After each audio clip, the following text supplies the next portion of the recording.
A1 baseline.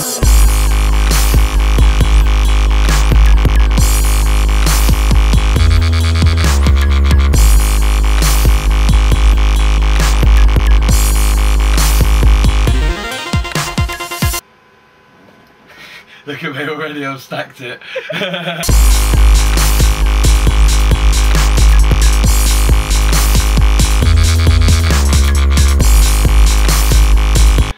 Yeah, I'm A1 baseline, what's going on?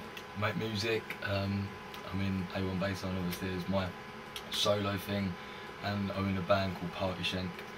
And yeah, always been brought up around music with my old man being a music manager, and then yeah, just started making music and DJing at like 12, 13, coming from like a garage and drum and bass background, you know, listening to various bits of hip hop and electro, but mainly focusing on drum and bass.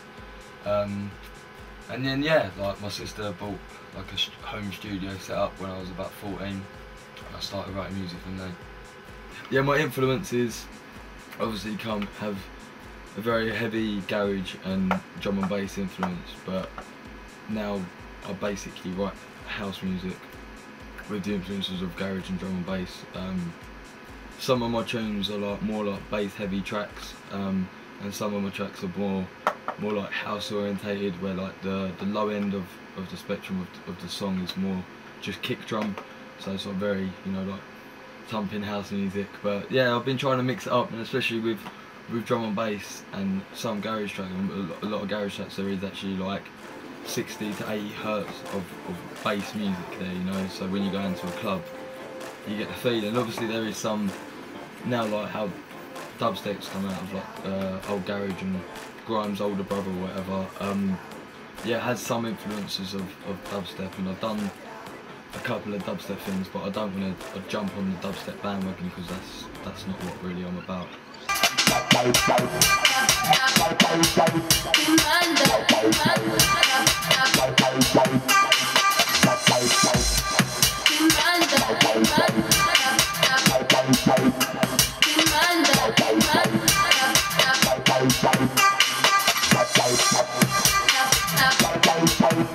Who am I working with? Well, I'm planning on releasing a single around July with Bad Man Horror Theme, and I'm in talks with getting some cool kind of rappers and MCs to make the track more like, I wouldn't go as far as commercial, but you know, more of like a song rather than just a dance floor song, but still have like the 5-6 minute dance story that with it, maybe with the vocal, maybe without, which is also being used for the Night 5 competition at the moment, and it's the football tournament. So it's on, if you go on the Night 5 website, there's me, Bad Man Horror Theme, representing Croydon, which is always good, you know what I mean? You've got to represent, even though I live just outside. Classify myself a Croydon boy though, it sounds better than where I'm actually from.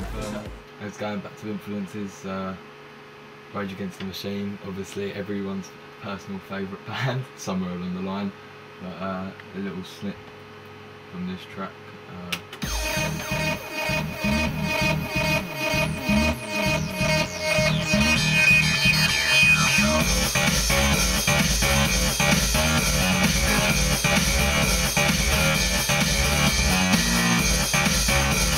Yeah, and in the same track, if we can, while we're still there, we've got some techno influences in the same thing. With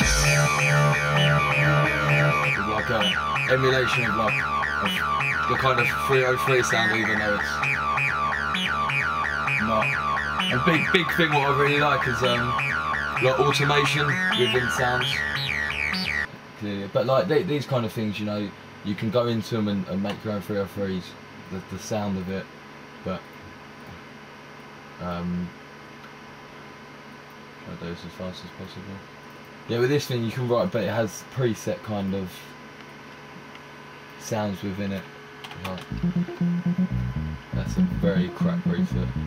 I've never used presets either. But say for instance like a loop like that, it's playing few different notes and got a bit of portamento in there, you can accent the note. But it's very famous, this is a very cheap version of a 303, but if you fuck the fit with the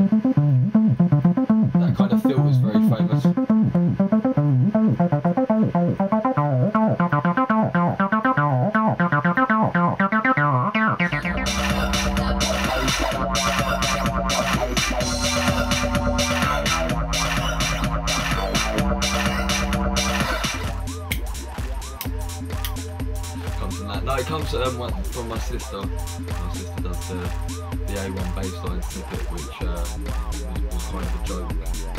Piss tape out of, not really go as far as piss tape, but I thought it funny how a lot of northern garage, the niche bassline thing, everyone said their name so many times. I just thought it's funny. It's just like halfway through your track, it's like A1 bassline. It's like, yeah, I wrote that. You know what I mean? Like, that's my track, and if anyone else plays it out, it's like promoting myself. And I've done it so much, I ended up putting it in every song. I've stopped doing it now. But, you know, like people sometimes actually associate hearing a song in the club and being like hearing bassline. I remember dragging on a bit. I played in Birmingham and like these three little rude boys who were like pulling their new era caps and stuff, and I stuck an A1 bassline sticker on the wall while they were watching. And dropped one on my tracks, and halfway through it's just like A1 bassline. So I thought it was jokes. I was like, oh, that's sick, bro, that's him. You know what I mean? Like, good promotion, you know, all about pushing your own name. I don't know, like maybe, you know, I don't like jumping on the bandwagon. It's always nice if the scene's getting very big and it's very exciting at the time to try and be involved in it. And because of like the whole indie keyboard thing is dying down, and that whole just sound like Justice now, because of not only is it's not got boring, but to be an exciting act you don't want to copy someone which is that big because it's been done. If anything, I like the idea of like all of the whole 80s scene is very big at the moment, and everyone's using old cliche 80s samples and stuff, and it's very accessible to people because they can relate to it, the older generation, and because it's so current now.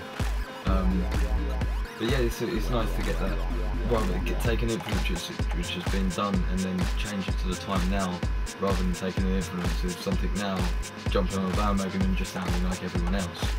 Because they've made it, you know, they're there, and you're just promoting their sound almost. People are just going to be like, oh, you sound like that, rather than, oh, I know that from somewhere, but it's got a quirky, cool edge to it, you know, and I think that's very important.